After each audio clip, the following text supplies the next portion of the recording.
Hello student, NEET PYQ series का question number 55। The potential energy of a long spring when stressed by 2 centimetre is you.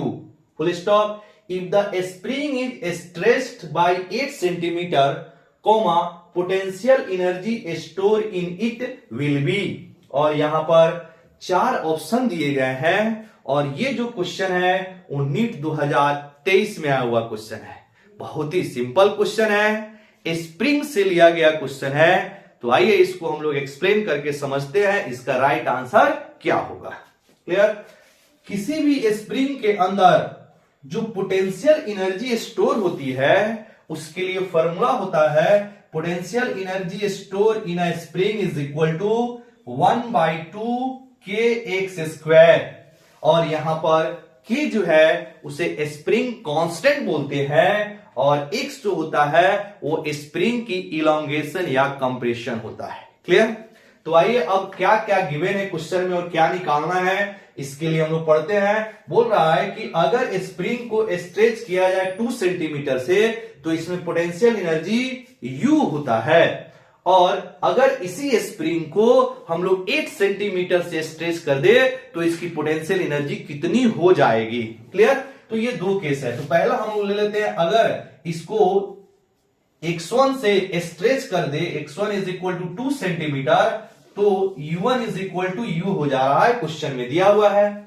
बोल रहा है कि अगर इस स्प्रिंग को 8 सेंटीमीटर से स्ट्रेच किया जाए, मतलब x2 की वैल्यू अगर 8 सेंटीमीटर हो तो बताइए u2 की वैल्यू क्या होगी, मतलब इस समय पोटेंशियल एनर्जी कितना स्टोर होगा ये हो जाएगा। तो यहां पर क्या कीजिएगा, सबसे पहले यहां लिखेंगे u1 is equal to 1/2 kx²।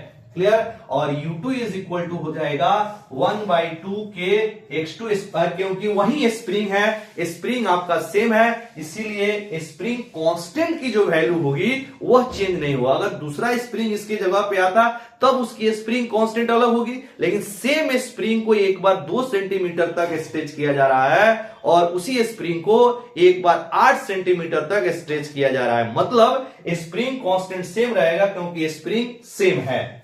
अब क्या कीजिए, इसको इक्वेशन नंबर 1 मान लीजिए, इसको इक्वेशन नंबर 2 मान लीजिए और दोनों को डिवाइड कर दीजिए, मतलब u1/u2 कर लीजिए। तो u1/u2 हो जाएगा 1/2 kx1² डिवाइडेड बाय 1/2 kx2²। अब 1/2 k कट जाएगा, ये हो जाएगा x1 बटा x2 का होल स्क्वायर, ऐसे लिख सकते हैं हम लोग। अब x1 की वैल्यू दिया हुआ है 2 और x2 की वैल्यू दिया हुआ है 8, तो 2/8 का स्क्वायर, ये कटेगा आपका हो जाएगा 1/4।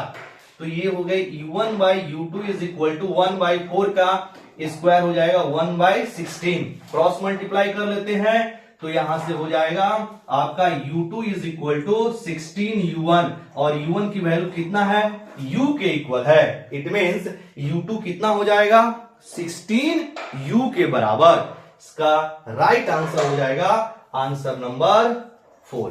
क्लियर।